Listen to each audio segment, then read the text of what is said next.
आज का हमारा टॉपिक है electric potential energy for two charges. सबसे पहले हमको ये समझना होगा कि इलेक्ट्रिक पोटेंशियल और इलेक्ट्रिक पोटेंशियल एनर्जी में डिफरेंस क्या है। इलेक्ट्रिक पोटेंशियल हमने कहा था the amount of work done to bring a unit positive charge from infinity to a point in the field.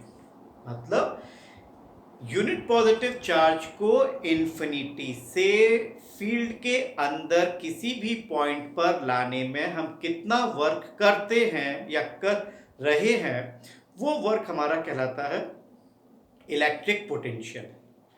Electric potential energy क्या है? इलेक्ट्रिक पोटेंशियल एनर्जी है amount of work done to bring a charge. यहां पे unit positive charge नहीं है, यहां पे एक सिंगल चार्ज है जिसकी कोई भी वैल्यू हो सकती है। तो amount of work done to bring a charge from infinity to a field is known as electric potential energy. मैं एग्जांपल देके समझाता हूं।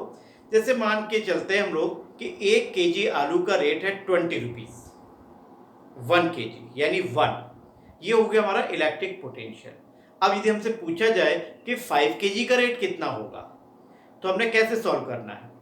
1 kg का रेट था 20, तो 5 का रेट कितना हो गया? 20 × 5। बिल्कुल इसी तरीके से इलेक्ट्रिक पोटेंशियल और इलेक्ट्रिक पोटेंशियल एनर्जी में रिलेशन है कि जब हम बात करेंगे यूनिट पॉजिटिव चार्ज की तो वो होगा इलेक्ट्रिक पोटेंशियल, और जब हम बात करेंगे किसी भी चार्ज की, उसकी कोई भी वैल्यू हो सकती है, उसको लाने में हमें जितना वर्क करना होगा उसको कहेंगे हम electric potential energy.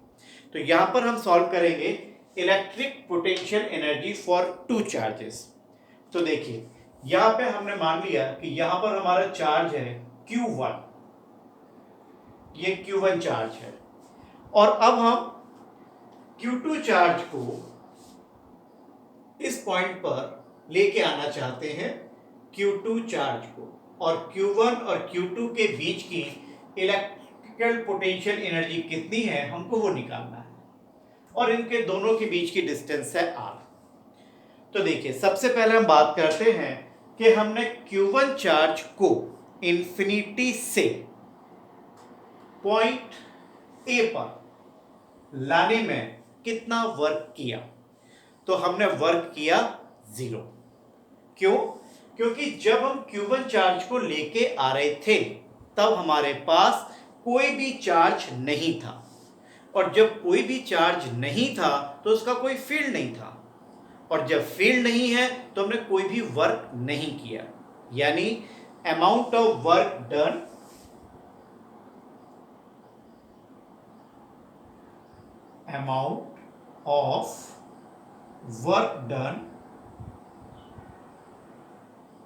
amount of work done to bring charge Q1।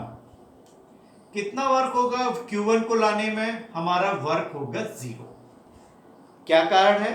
क्योंकि जब हमारे पास कोई फील्ड ही नहीं है तो Q1 चार्ज को लाने में कोई वर्क करना ही नहीं पड़ेगा, क्योंकि Q1 चार्ज पर कोई भी चार्ज फोर्स ही नहीं लगा रहा, कोई भी फील्ड फोर्स ही नहीं लगा रहा।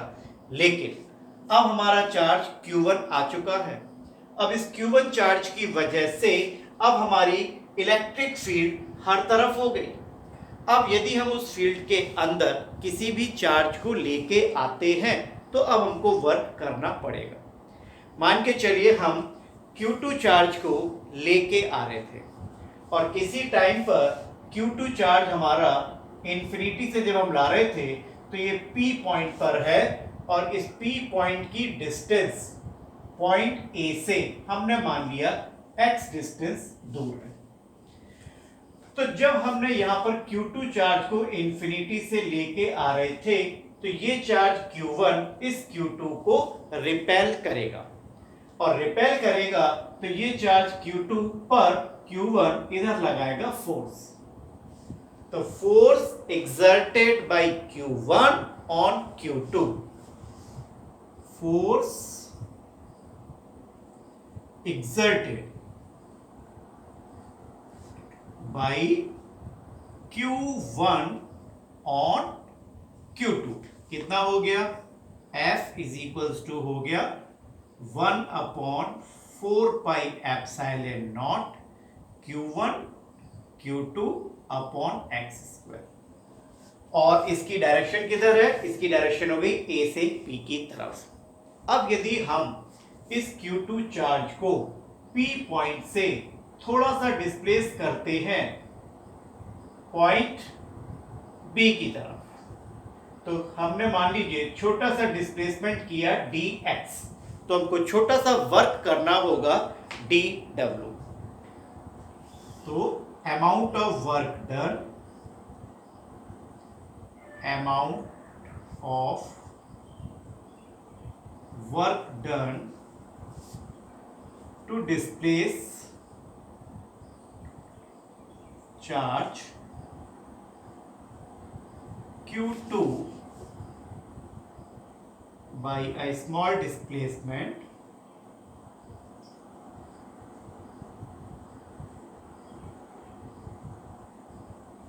dx, that is dw। dw हमने वर्क किया, तो dw हमारा वर्क हो गया dw इज इक्वल्स टू हो गया f डॉट dx।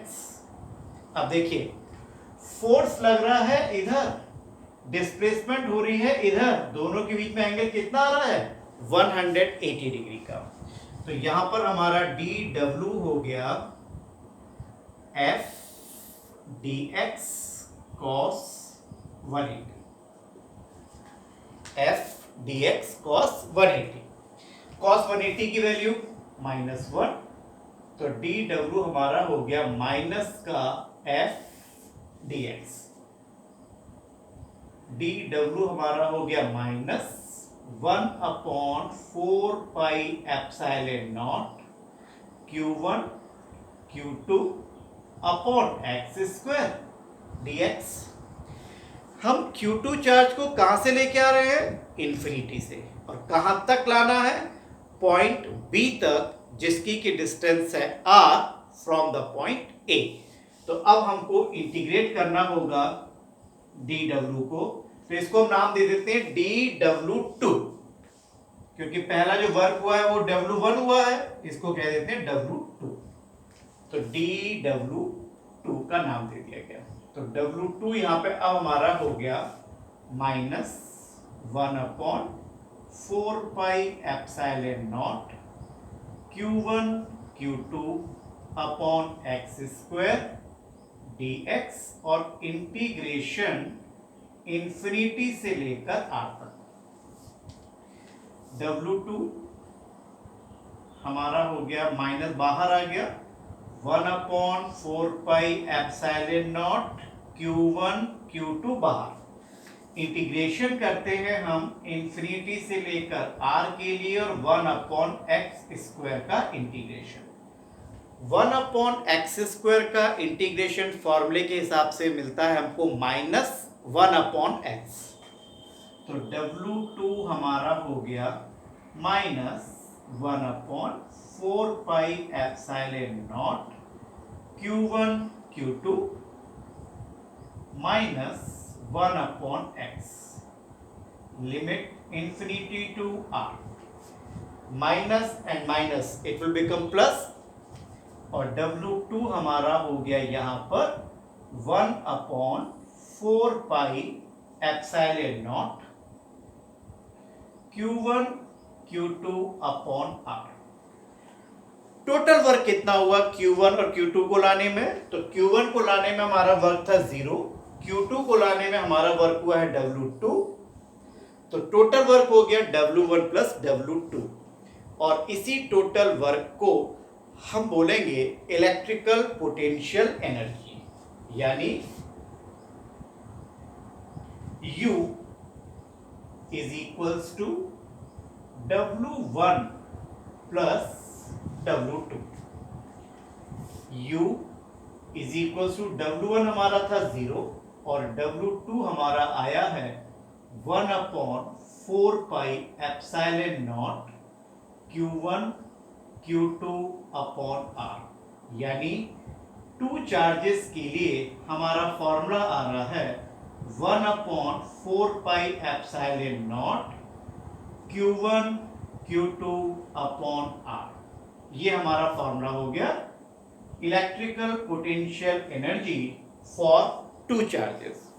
अब यहाँ पे एक चीज ध्यान देने वाली है, यदि हमसे ये कहा जाए कि हमारा चार्ज यहां पर पॉइंट ए पर रखा है Q1, आर डिस्टेंस दूर यानी पॉइंट बी पर Q1 की वजह से हमारा पोटेंशियल कितना होगा, तो हमारा पोटेंशियल होगा 1/4 pi epsilon not Q1 upon R। इसका मतलब क्या हुआ कि पॉइंट बी पर हमको Q1 की वजह से पोटेंशियल मिल गया, क्योंकि लाना है Q2 को, तो Q2 का सिंपली हमने मल्टीप्लाई कर दिया, तो क्या हमको पोटेंशियल एनर्जी मिल गई। तो इससे एक फॉर्मूला और भी बन जाता है पोटेंशियल एनर्जी का, U इज इक्वल्स टू, यदि किसी पॉइंट पर हमको पोटेंशियल पता है और उस पॉइंट पर हमको किसी चार्ज को लेके आना है, तो हमें क्या करना होगा, सिंपली उस पोटेंशियल में हमको मल्टीप्लाई कर देना होगा चार्ज से, यानी V इंटू क्यू। तो इसको हम लिख सकते हैं U is equals to Q into V। ये भी एक हमारा फॉर्मूला बन गया पोटेंशियल एनर्जी के लिए, एक जनरल फॉर्मूला हो गया। ठीक है, तो चलिए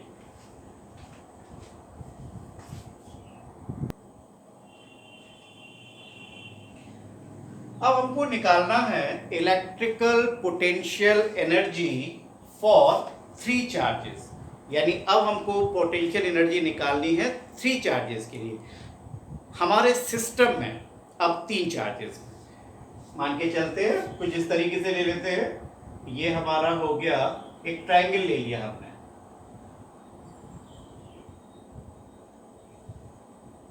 यहां पे हमारा चार्ज है Q1, यहां पे हमारा चार्ज है Q2 और यहां पर हमने चार्ज दी है Q3। Q1 और Q2 के बीच की डिस्टेंस को हम ले रहे हैं R12, Q2 और Q3 के बीच की डिस्टेंस को हम ले रहे हैं R23 और 1 और 3 के बीच की डिस्टेंस को ले रहे हैं हम R13 या R3 और कुछ भी ले सकते हैं आप। अब हमें निकालनी है इस सिस्टम की पोटेंशियल एनर्जी। बिल्कुल हम अपने बेसिक कॉन्सेप्ट पे चलेंगे। सबसे पहले हम Q1 चार्ज को लेके आएंगे। Q1 चार्ज को जब इंफिनिटी से Q1 चार्ज को हम लेके आएंगे तो हमारा वर्क कितना होगा, 0। क्यों होगा, क्योंकि फिर वही चीज, वहां पर कोई फील्ड है ही नहीं, और जब फील्ड नहीं है तो चार्ज Q1 पर कोई फोर्स लगने वाला नहीं है, और जब फोर्स नहीं लगेगा तो कोई वर्क भी नहीं होगा। तो हमारा वर्क हो गया amount of work done, amount of work done to bring charge Q1, W1 हमारा हो गया 0। दिस इज इक्वेशन नंबर 1, यानी Q1 चार्ज को लाने में वर्क हो गया हमारा 0। अब Q1 चार्ज आ गया, जब Q1 चार्ज है तो अब इस Q1 चार्ज की वजह से अब हमारा एक फील्ड क्रिएट हो गया, और जब Q1 की वजह से फील्ड एक क्रिएट हो गया है तो Q2 को लाने में अब हमको वर्क करना पड़ेगा, और Q2 को हम कहां लेके आ रहे हैं, Q1 से R12 की डिस्टेंस पर। तो हमारा हुआ amount of work done to bring charge Q2। तो W2 आपका हो गया 1/4 pi epsilon not Q1 Q2 upon R12। हम एक तरीके से और भी निकाल सकते थे, यदि हमें Q2 पॉइंट पर चार्ज को लेके आना है और Q1 चार्ज पहले से ही है, तो Q1 चार्ज की वजह से यदि हम इस पॉइंट पर पोटेंशियल निकाल दें तो हमारे पोटेंशियल की वैल्यू होगी 1/4πε0 Q1 upon R12, 1/4πε0 Q1 upon R12। Potential मिल गया कहां पर, जहां पर Q2 को लेके आना है। तो Q2 को जब हम लेके आएंगे तो हमने किससे मल्टीप्लाई कर दिया, सिंपली Q2 से। तो हमारा वर्क हो गया Q2 को लाने में। This is equation number 2। अब देखिए, अब हमारे पास सिस्टम में Q1 चार्ज भी है और Q2 भी है। अब यदि हम फर्दर किसी चार्ज को लेके आते हैं तो अब हमारे पास फील्ड सिर्फ Q1 की वजह से नहीं है, अब हमारे पास फील्ड Q2 की वजह से भी है। तो जब हम चार्ज Q3 को लेके आएंगे तो अब हमको वर्क करना पड़ेगा Q1 और Q2 दोनों के अगेंस्ट। Q1 भी उस पर फोर्स लगाएगा, Q2 भी उस पर फोर्स लगाएगा, क्योंकि अब हमारे पास फील्ड हो गई है Q1 और Q2 दोनों की वजह से। तो अमाउंट ऑफ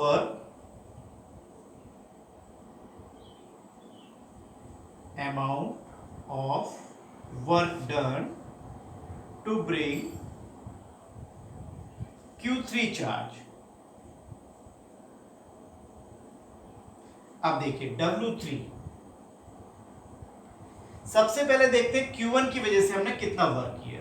तो Q1 की वजह से वर्क हुआ 1/4πε0 Q1 Q3 अपॉन R13, और Q2 की वजह से कितना होगा 1/4πε0 Q2 Q3 upon R23, equation number 3। तो यदि हम बात करें कि हमने टोटल कितना वर्क किया, तो टोटल अब हमारा वर्क हुआ W1 plus W2 plus W3, और यही वर्क हमारी कहलाएगी सिस्टम की पोटेंशियल एनर्जी। तो सिस्टम की पोटेंशियल एनर्जी हमारी हो गई potential energy of the system, U is equals to W1 plus W2 plus W3, और ये हमारा हो गया 1/4πε0 Q1 Q2 upon R12 plus 1/4πε0 Q2 Q3 upon R23 plus 1/4πε0 Q3 Q1 upon R31। ये हमारी आ गई सिस्टम की पोटेंशियल एनर्जी फॉर 3 चार्जेस। ये हमारा हो गया 3 चार्जेस के लिए। ओके।